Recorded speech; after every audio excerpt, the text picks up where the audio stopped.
NASCAR is shaking things up.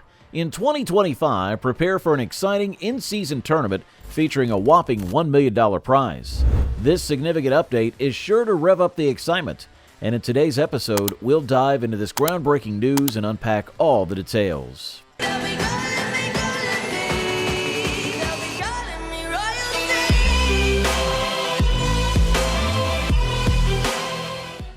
NASCAR is set to introduce an in-season tournament that promises to add a new dimension to the racing calendar.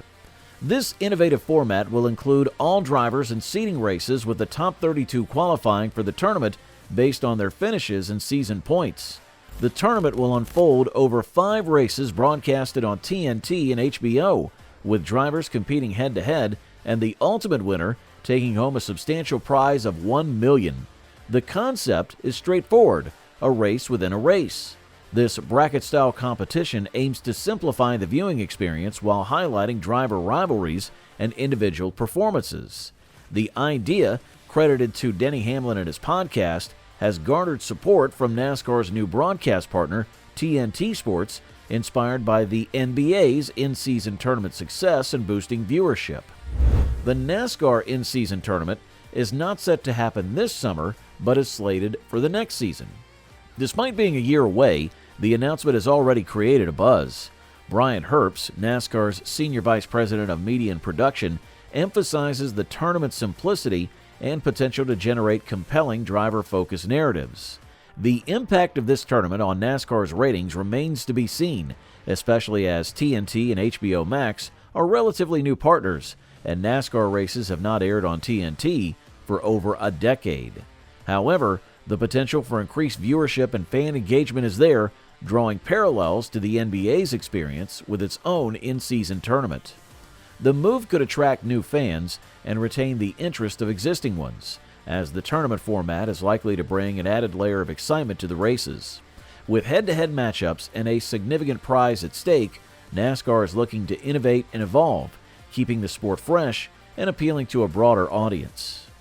This new format is stirring up conversations among fans. Some view it as a mere gimmick, while others welcome the change. The simplicity of the tournament structure is its standout feature. The tournament structure is a single elimination bracket, familiar to sports enthusiasts globally. Drivers face off in head-to-head matchups. The one with the better finish advances, and the other is eliminated. This process repeats, halving the competitors each round until only one remains. It's a format that's easy to grasp and communicate. Critics of the current playoff system argue it's too intricate. While the initial concept of 16 drivers competing and 4 being eliminated each round seems straightforward, the inclusion of playoff points in the win and you're in rule complicates matters. The championship race's winner-takes-all approach further muddles the understanding for new or casual fans. The in-season tournament offers a remedy to this complexity. Its simplicity is in its strength, making it accessible to all fans. Moreover, it provides an incentive to stay engaged during the mid-year lull. The 2024 schedule hints at 5 TNT Max races, including venues like Nashville, Pocono, and the Chicago Street Race. While these aren't as high profile as the Daytona 500 or the Koch 600, the tournament adds significance to these events, potentially elevating less prominent races like the Nashville Superspeedway or the Brickyard 400. The introduction of this format is expected to make the races more compelling by focusing on the battles beyond the leading pack. The shift in attention could enrich the viewing experience, as fans will have more than just the frontrunners to cheer for. The format aims to spotlight the efforts of drivers and teams as they navigate the challenges of each race, creating a more dynamic and engaging spectacle. However, there are concerns about the potential downsides of this new approach.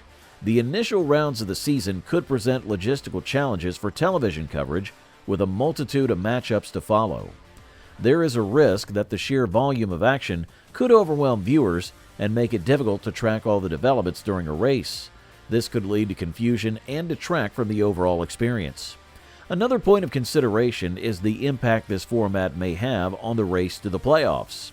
As the season progresses into the later months, the focus traditionally shifts to the playoff standings. The new format could alter racing strategies and affect which drivers are in contention for the playoffs. It's essential to weigh these factors carefully, as they could have lasting effects on the competitive landscape of the series.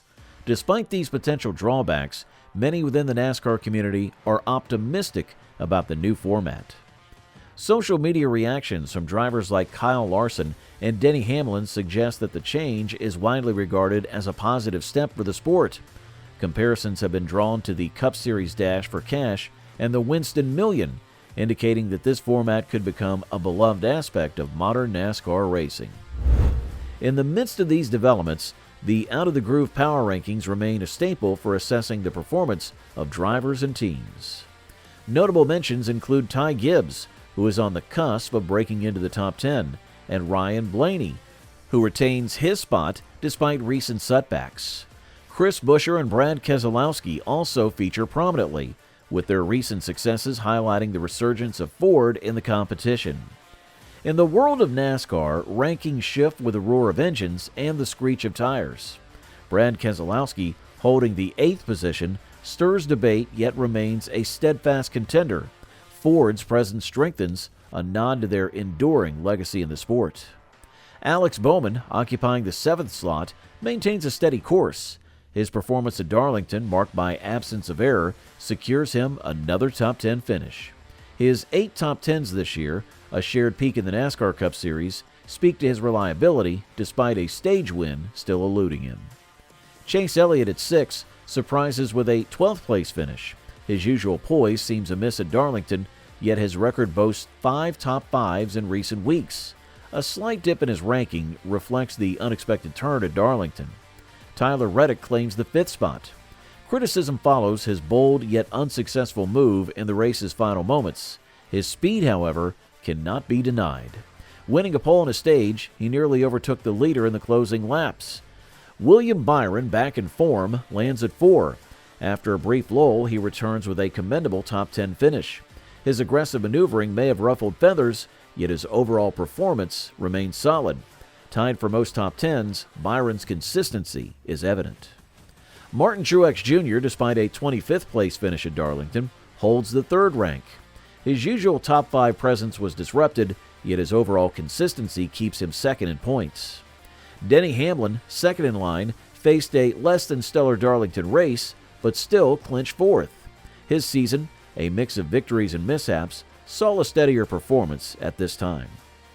And at the pinnacle, Kyle Larson reigns supreme. His stage win at Darlington by a significant margin underscores his dominance.